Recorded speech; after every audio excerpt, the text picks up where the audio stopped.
వయ్యారంతో ఈ చిన్నది లాగిందో ఎందరిని నిలబడనీక ఎన్నో వంపులతో పొంగినది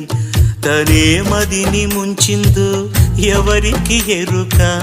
తొలి పరిచయం ఒక తీయని కలగా నిలిపిన హృదయమే సాక్షిగా ప్రతి జ్ఞాపకం దీవించదా చెలి జీవితం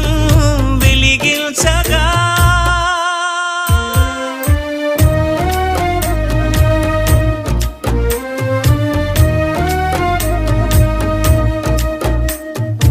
అల్లంత దూరాల తారక కళ్ళెదుట నిలిచింద ఈ తీరుగా